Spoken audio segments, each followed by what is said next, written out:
Today on Ask the Preacher, we're going to answer a question that cannot be answered. You say, what kind of question is that, and why are you doing this? Well, the question is, can you explain the Godhead?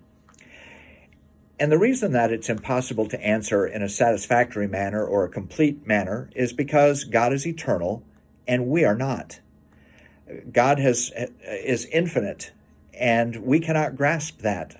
We can only grasp a certain number of years and a certain amount of power or capability or whatever. But let me try to give a few answers here.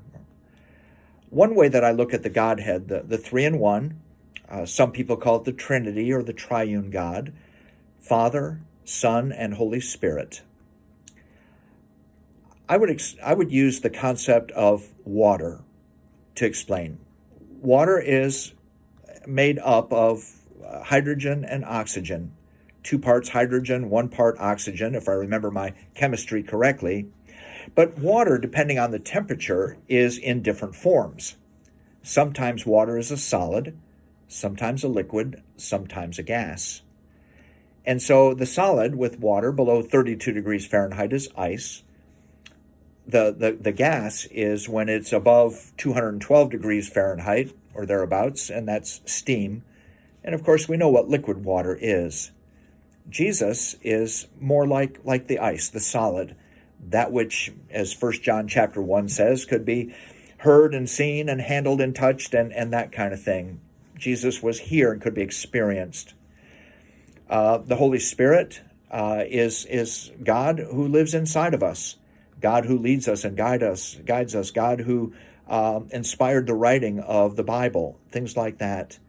And of course, when we think of God the Father, he's more like typical water, more like liquid from that standpoint.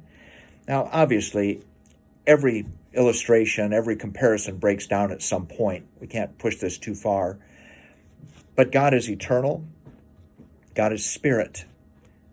God is holiness and wrath. God is grace, mercy, and love. The Son, while he was on this earth, was 100% man and 100% God. I don't know how that works out. I just know that it does. The Holy Spirit is with us always because Jesus promised that. And so in giving this answer, we understand a little bit more about God. Thank you for asking the preacher.